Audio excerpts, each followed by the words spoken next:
Today we'll be reading The Despotica, Part 1, by Michael Kogge, illustration by Cat Staggs. To Brian in eternal homage, and Professor Robert A. Vacca. From Ronton's Anthology to Galactic Literature, Volume 2, The Despotica, Selections. Editor Professor S.V., Skynx. Introduction. Reprinted from the Despotica Reader, 3rd edition. Name drop Xim in any cantina on 1,000 disparate worlds, and you will either spark the most laconic of Mandalorians into lively conversation, or find a banged-up DL-44 triggered at your neural cluster. Few individuals in galactic lore ignite more passion, fascination, and outright hostility than Xim of Argai, or Xim the Despot, as he's known in the vernacular. His is a name synonymous with the most brutal of tyrants, those once-in-an-epoch mass murderers who cause the stars to shudder and give religious zealots fodder to substantiate their claims of evil incarnate. Footnote 1. A sampling of contemporary cultures reveals how deep Xim's ignominy penetrates. Livian law mandates one spit whenever the name is spoken. Eater of tongues is the Cronese translation of his name, and has become a term applied to those who have spoken treason against the kingdom or its cherished code. In Huttese, there is no fouler curse. Xim refers to the rancor droppings an ascendant Huttlet spreads over the corpse of the clan leader he overthrows. To speed up the rot, Hutt sages advise. Rare are those societies, such as the Mandalorians, who remain open-minded about Xim and his autocratic methods. Apart from the Taiwanese, only the cyborgs of Yalad 4 hold Xim in absolute reverence, though xenoarchaeologists dispute whether their war robot deity Xim has any true relation to the pre-Republic despot. Positive or negative denotations aside, the despot's name pervades lexicon after lexicon, statistically on par with droid, calf, and skloob. C.A. NEPA, beyond basic, 11 words that unite a galaxy. So heed this warning, dear reader. If ever you name-drop Xim, be mindful of the company you keep, and gear up for a quick draw. End of footnote 1. But the galaxy has experienced thousands of equally detestable despots since Xim's reign some 25,000 years ago, many of whom conquered far larger reaches of space and committed far more heinous crimes. Why, then, are they pushed backstage behind our communal hatred of Xim? Why does Xim devour their sinister legacies like an all-consuming black hole?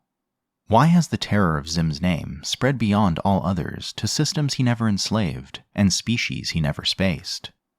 Moreover, it would be fraudulent to limit this inquiry to the purview of history. For if Xim truly is one of the most loathed individuals on the galactic record, one must ask why his name usually tops the bestseller lists. Why do publishers invoke the despot whenever they fall in hard times, pumping out slews of updated treasure maps to his long-lost vaults? Not to mention sensational biographies such as Beloved Xim, Our First Despot, or self-improvement guides like Xim's Rules for Ruling. Why do tourists keep booking on Ranroon cruise lines for a sightseer's package holiday to the locales of Xim's atrocities? Since we despise Xim so much, why can't we all do ourselves a favor and just forget about him? Show business, any Holo fan will tell you, is show business. For even after 25 millennia, no one brings down the house quite like the despot. Birth of a blockbuster. Penury has a funny effect on those struggling to make it in the entertainment industry. Their prayers to the infernal muse of Xim multiply near debt collection days. While nothing is a sure thing, trying yet another take on the despot is a solid bet for hitting it big, and paying off the most pertinacious skip tracers. Even a cursory glance at box office receipts reinforces the prevailing wisdom that audiences never tire of Xim's fabled rise and fall. For years untold, the Argai players have presented an annual showcase of Lyacus's trilogies without an empty seat in the house. So ingrained in our collective consciousness is Peshoslok's version of the Third Battle of Vantour that we could lose every copy and retell it scene by scene 1,000 years later. and even assassin droids of the IG series have been observed leaking lubricants when listening to the end of Evokar. By the good hut, Duraeus Pay. To the lament of many of my colleagues, truth and verisimilitude are unwanted elements in practically all of these productions. Dramatists seem to go out of their way to eschew historical evidence, since the last thing audiences crave is a reminder of the block period lectures from their academy days. But give those audiences a Xim who outdoes his own infamy, who lives up to his reputation as the most nefarious villain in the 12 dimensions, and they will flock to the theaters, snap glue their ears to speaker grills, even pay top dattery to watch holographic recons of his first, second, and third battles. In this instance, popular opinion may have better served the galaxy. By turning a blind eye to fact and showering evil incarnate with their hard-earned credits, audiences have inspired the greatest of all collaborative arts projects, the Despotica. Mythology for the Every Being. With the printed output spanning the length of an old Victory-class Star Destroyer, the Despotica is unlike anything in our galaxy. Footnote 2. 93,886 volumes as of the 3rd edition of this reader. End of footnote 2. Its lure of quick riches and fast fame has enticed both celebrated artistes and venerable hacks alike to take their stabs at Xim, generating a variety of contents so unique it requires the editors at Ronton's Galactic Dictionary to expand their definition of literature approximately every other year. In its pages, one can find everything dreamt under the moons of Yago, including grand librettos and avant-garde performance pieces, puppet show scripts, and oral space operas, one-tyrant monologues, and modern holo-horrors, and occasionally, the brilliant but unproduced holoplay. Admittedly, most of these contributions are middle-of-the-road in quality, entertaining yet vapid stories dashed off for the easy money. But in the tangleweeds of mediocrity, one may discover a glow pearl of a line, a poem worthy of a binarian jig, or a scene as blood-chillingly tender as something in the novelettes of Neslax. With each passing year, the story of Xim only grows in the telling, as eager young dramatists program their auto-styli to meet Peshisloc's challenge. If hollow-right desire you be, duel the despot first you must. It is this motley jumble of the amateur and the masterful, a galactic resistance to a canon of quality, that imparts the Despotica with its unrivaled originality, and has propelled Xim across the cultural species divide into the pantheon of universal monsters. Bad reputation. 25 millennia of dramaturgical warfare has indeed taken its toll on the despot. A catalogue of sins so diabolical has been ascribed to him that Palpatine seems a saint in contrast. While few in the public would confide to believing every one of Xim's alleged crimes, fewer still seem to care that most of what they know about him is fiction, cooked up by writers starving for the spotlight. Instead, the lasting popularity of the Despotica has given our civilization a depository to dump the most inscrutable and unforgivable evils of our past, wherein we make Xim the surrogate for our own demons, and consequently exorcise ourselves of any culpability in those abominable deeds. Poor Xim, wrote the former Imperial Laureate Eben Q3 Baobab. Never has so much been slandered of a man about whom so little is known. Xim the True. Doubtless, then, will a reader wonder about the despot who existed before the Despotica, the Xim of history and not of myth. Such inquiries are more easily pondered than answered.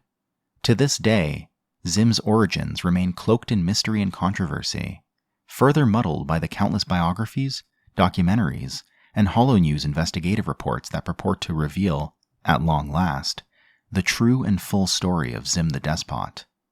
These often rely on tangential bits and threads from the Despotica to make their case. Blame should not lay entirely with their authors. No matter how diligent and objective the historian, it is next to impossible to escape the influence of the Despotica, so thoroughly does it inform our historical perspective. The real Xim, whoever he was, lived only a few decades in the long-ago past, while the Despotica has captivated our imaginations for millennia. The scant evidence xenoarchaeologists have unearthed corroborates what is written about him in the ancient chronicles. Xim was born into a family of pirates some 25,000 years ago, probably on the planet Argai. He found such success following the example of his father Zur, robbing and raiding the space lanes, that he was able to extort exorbitant sums from the merchant guilds in return for leaving their freighters unmolested. He then spent his plunder amassing an armada and army of automatons that eclipsed even the forces of the major trading magnates of the day, the Hutt clans. Once uncontested on all fronts, Xim proclaimed himself the Daritha, Cronese for ruler of worlds, and his ascent to galactic despotism began. Despot or Despotica? History blurs into hearsay and rumor at this point, with the Despotica taking the lead. Its volumes brim with classic box office bait, tales of torture and mass murder, planetary devastation, and colossal carnage. And with a flip of every flimsy page, the tempest mushrooms, as subsequent waves of contributors strive to upstage their predecessors in devising new torments their Xim can unleash on the galaxy. Truth be told, Xim may have been held in high esteem during his lifetime. One achievement that has gone virtually unheralded in the last decade is that scholars have pieced together a smattering of quotes from primary, non-Taiwanese sources that praise a bold buccaneer for standing up to the worms. Furthermore, questions remain concerning the actual causes of a planetary disaster on Bunta, known in antiquity as Kovari, an outlying Hutt satrapy that Xim is renowned for ravaging after the Hutts disparaged his ambassador. Though astronomical studies show that the planet did suffer a kind of major cataclysm sometime in its past, the Hutts permit no historical probes or archaeological digs in or around the Durnatine system in respect to those Hutts whom Xim supposedly liquefied into radioactive mud. Yet a new study of the planetary atmosphere by the Droll chemist Irat suggests that this catastrophe may have occurred well after the time of Xim, upholding stories that the Hutt war scientist Bunta, who reconquered the world, had used it as a testing site for centuries of extermination experiments. Perhaps the fiercest debate revolves around the scope of Xim's power. Some academics concur with the accounts in the Despotica that Xim controlled over half the galaxy at the time, though others maintain that legend overshadows fact, and the many thrones of Xim's empire consisted merely of what is considered the backwater's backwash, the Taiwan hegemony. A recent expedition in that sector, of which this author played a part, has bolstered the case that Xim was more than just a dread pirate lord. The team acquired artifacts that finally validate the most challenged icon of the Despotica, Xim's fearsome war robots. As yours truly will personally attest, these bots are no tin-plated battle droids. The Death's Head ablaze on their chests, more than meets their design. Footnote 3. The author of this introduction wishes to express his perpetual gratitude to another hololegend, the audacious Han Solo, who assisted in locating Xim's fabled treasure. Much to Solo's regret, the treasure provided little in the way of pecuniary reward. But for Ximologists everywhere, its trove of curium ingots, Mytag crystals, beam tubes, and antique automatons is priceless. See Han Solo and the Lost Legacy, a true story of the scoundrel and a scholar by S.V. Skynx, University of Rudrig Press. End of footnote 3. Revenge of the Worms.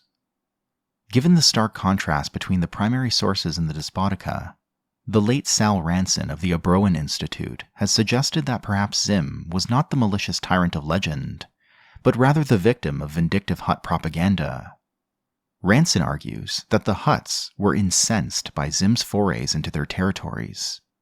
Prevented from mobilizing their forces because of internecine squabbling, the clans instead waged a war of innuendo, sliming Xim with every conceivable barbarity their vile minds could excrete. "The problem with Hutt slime," Ranson said at the 343rd Conference of Despotism, "is that no matter how hard you rub, their filth just won't come off." Finding tangible evidence of any sustained propaganda campaign is almost unfeasible, since Hut culture appears fundamentally opposed to retaining permanent records. But the Huts do orally keep their own version of history. Ask any Hut about Xim, and he, she, or it will spit tirades that surpass the most shocking parts of the Despotica. According to Hut lips, Xim ruled like a homicidal lunatic, eliminating anyone who hindered his path to power, demolishing entire civilizations for sheer pleasure, and laying utter waste to lush worlds like Kovari, where many species lived in peaceful harmony with the Huts.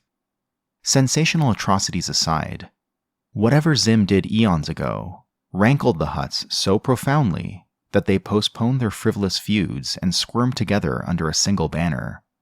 Only then did Xim face a legitimate challenge.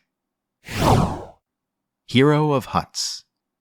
During any convocation of the Hut Council of Elders, a vacant hover throne floats above the rest, in tribute to General Cossack, Inajik, Arderv, devourer of despots. He remains one of the sole members of his species about whom his brethren will never speak ill. While Xim profanes, Cossack's name binds the most sacred of clan oaths. His statuette decorates many a paddy frog tank. Whole star skiffs have been forged in his image. His strategies of sabotage and subterfuge are practiced by Hutlets and clan leaders alike, and are believed to have inspired Budilla Hestilic Amura's Kajitic philosophy. On Nalhutta, adoring supplicants go so far as to polish his giant bronze bust with their own ooze. For a species repulsed by hero worship, the Huts have made Cossack the Mighty their great exception. Cossack's veneration comes well-deserved. He achieved that most unlikely of Hut feats, uniting the Hut clans.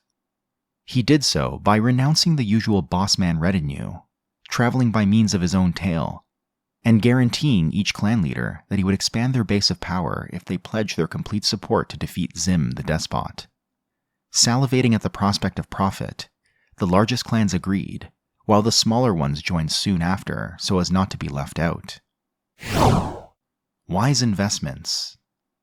Once installed as clan general at the first conclave of Worms, Cossack drew ire when he expropriated all the Hut treasure hoards and outlawed expenditure on anything other than war material and provisions.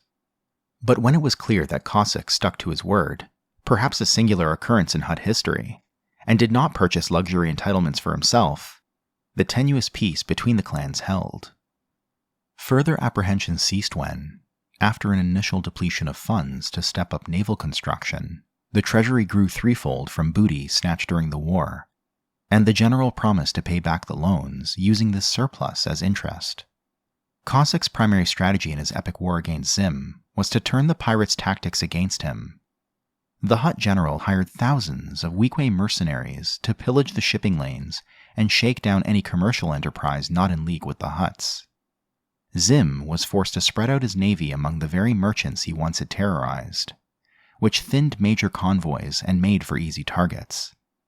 Lacking sufficient protection, Xim's allies gradually jumped ship for the Hut cause, facilitated by Cossack's sweet bribes. His armada dwindling, Xim sought to protect his battleships in the same manner of his war robots. Employing techniques the Huts had yet to master, his shipwrights forged dreadnought hulls, speckled with a special ore called curium that would reflect laser beams. But the ore was a most precious supply at the time, since the curium reaches had been mined and exhausted of their namesake. So Xim and his men were always looking for more curium, until Cossack stupidly challenged Xim to ritual combat at the world of Vantour, deep in the savage Cyclota cluster. Stupid it seemed at the time, because the Huts thought Vantour to be a barren rock, suitable only as a staging ground for these ritual matches, apparently unaware that its very soil possessed the richest of all curium ores. Yes, Xim would be an honorable Doretha, and slay the slow-witted worm at his place of choosing, but not before a quick scoop of Vantour soil provided him shielding for his entire starfleet, and thus the means to assert total control over the galaxy. Cossack's trap. The Huts might not have been able to extract curium from the Vantourian dirt, but they were well acquainted with the strain's unique properties, having organized many combats on its surface. Vantaurian Kyrium did not merely reflect lasers, it focused them into a sheen that could blind. Just as a hut would never turn tail from the scent of a spice mine, Kogge gambled that Xim would be unable to resist the lure of a Kyrium-laden world. After issuing his combat challenge, he surreptitiously channeled the planetary coordinates to Xim's spies in advance, and weakened its defense to a single weak-way garrison.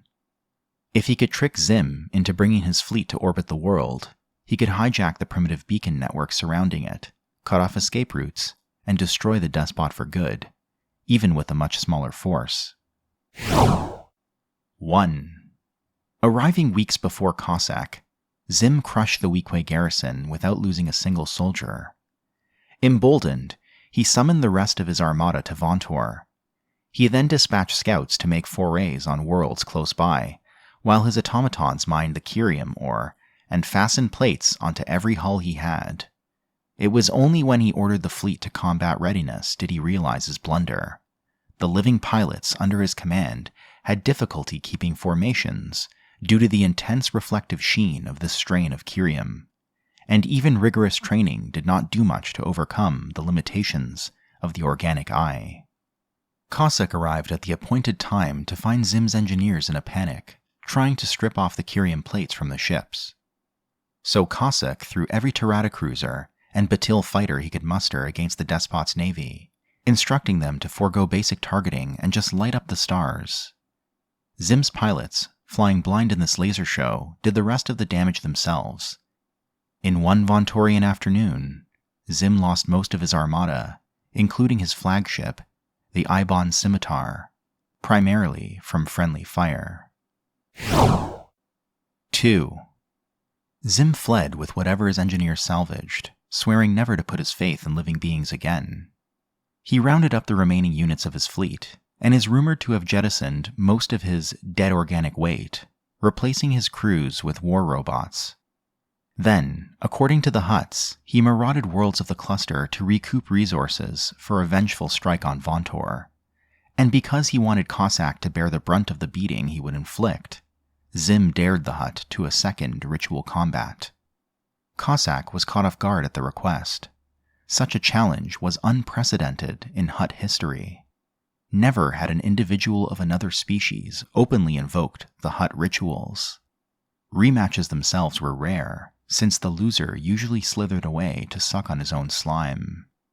Yet if Kogge did not accept the Doretha's invitation, he would lose face not only with his fellow Hutts, some of whom he knew desired his command, but also the galactic community at large. Stationed at Vantour with the mightier force, Kogge was determined to wipe Xim from the annals of history. Kogge's army laid a death blow to the last and best of Xim's biological troops, the Duin Arbulon Starlancers, in a massive surface engagement. But the Starlancers also inflicted massive casualties on Kogge's Cyborian, Jilruin, and Weequay mercenaries, knowing all along they were sacrificing themselves for the greater glory of the Doretha.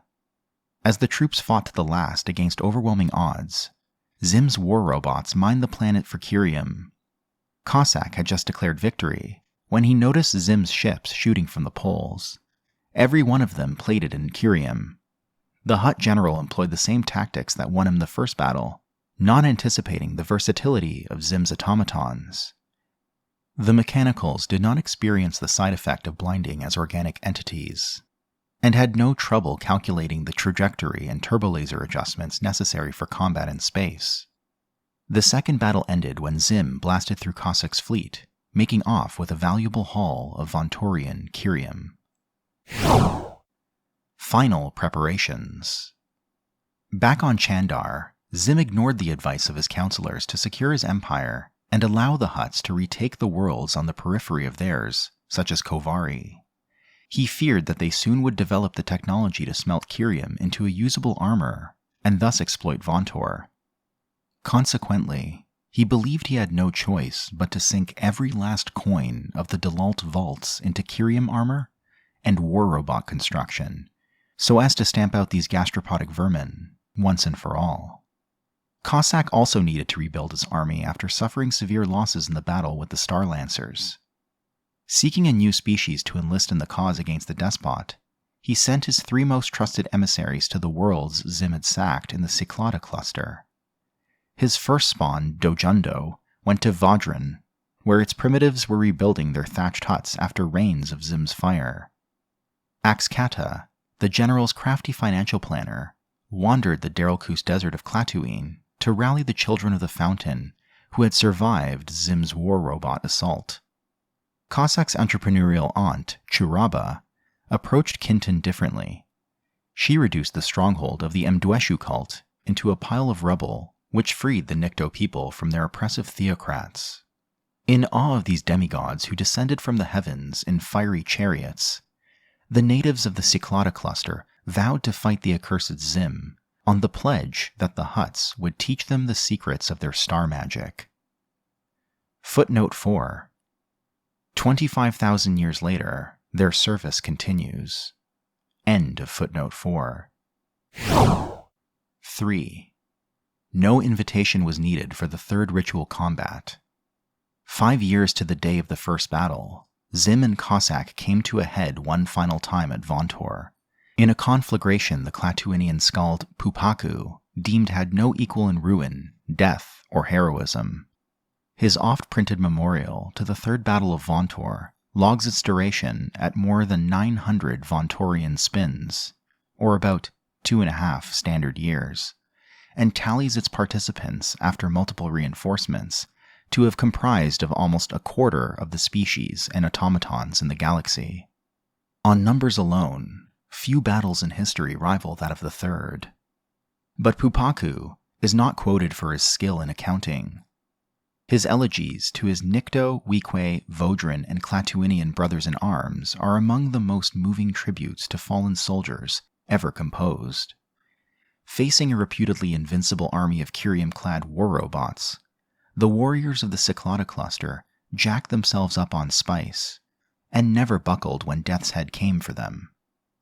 They lured the machines into the Vantour underground, destroying and disabling them one by one, as they themselves perished. Their sacrifice, Pupaku opines, is what turned the tide of the battle and Xim's flesh-and-blood lieutenants to the hut side. For the first time, these minions saw that their despot could be defeated, and thus his empire could be theirs. Blessed by Cossack, the lieutenants staged a mutiny against their warlord Xim, marking the Third Battle of Vantour, the end of his reign. War between the gods stews the sea of stars, and makes the darkness visible, while beneath cold stone, men of blood, men of metal, close their eyes, train their ears, to kill, to kill, to kill, and blaze their light to save their brothers. From Pupaku's The Third Battle.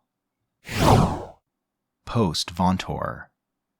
Whether Pupaku's descriptions are mere war boasts or honest portrayals of the conflict, historians have never been able to confirm. Vantour remains, as it has since the Third Battle, a closed system.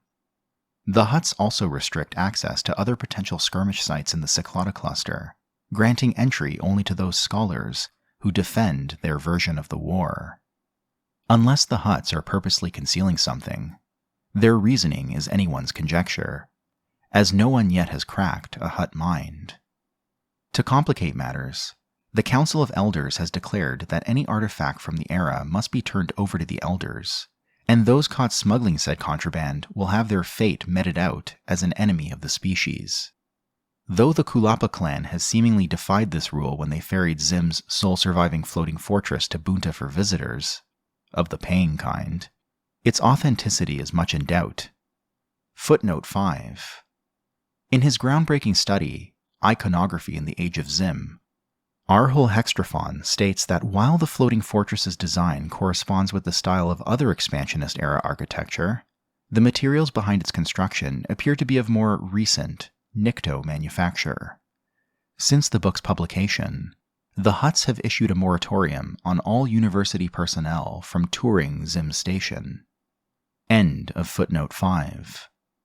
Shortly before his untimely death in the Ocean, Professor Sal Ranson made a big stink on Trinebulon Tonight, by charging that the fortress was nothing short of a flat-out fake, remarking, "There's a hut scheme for every billion suckers."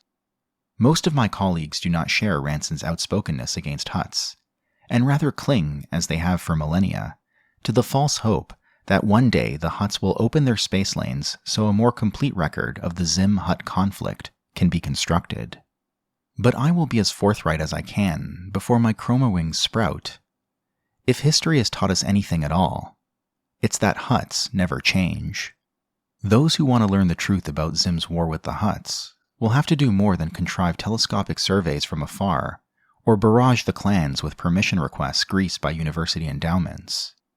They must leave the leisure of their armchairs, turn down the chummy conference circuit, and hunt out a down-on-his-luck daredevil with a semi-feral first mate.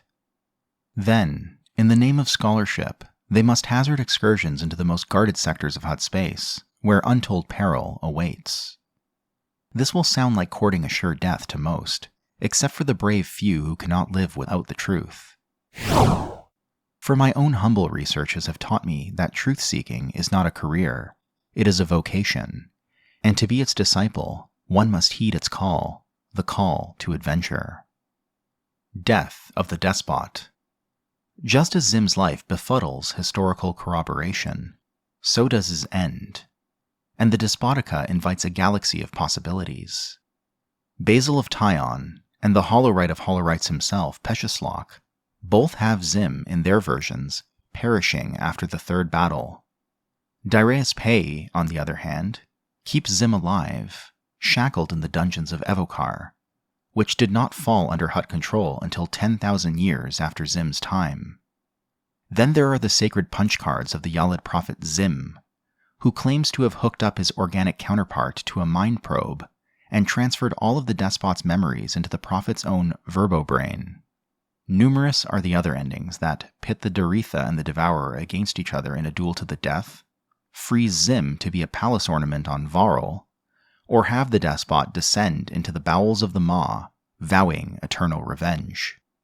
It seems a terrible fate, to be doomed to die in every despicable manner for a litany of crimes no one individual could ever commit. Yet perhaps Xim wished it this way. Perhaps he foresaw what his legend could become when he contracted Lyacusis to pen her trilogies. The inscription above the Delalt vaults mirrors his aspirations for apotheosis.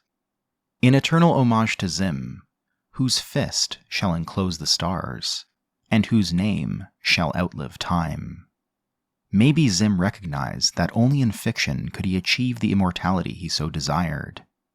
If that is the case, he must have laughed all the way to the grave. Editor's note. To connoisseurs of literature who come across these pages, please forgive the renderings of these selections. In order to keep the cost of the reader affordable, I have chosen the highest quality translations available in the universal domain. The original sources are, of course, the best way to experience the beauty and power of these writers. And dear students of history, both armchair and professional, fret not over major anachronisms or technological inaccuracies you will uncover in these stories. Bury the millennial-old debate whether sleeper ships, jump gates, or a hyperbeacon network supplied the primary means of star travel during Xim's era, or whether beam tubes, particle dischargers, and pulse cannons were the actual armaments. Only know that the Xim of the Despotica is the real Xim, the true Xim, our Xim, the despot we have all loved to hate. Without these volumes, without the wild imaginings his myth inspired, Xim might be just a footnote, a farl, yet another conqueror in the chronicles, and we historians would have much less intriguing mysteries to unravel. I hope you've enjoyed this reading of The Despotica, Part 1.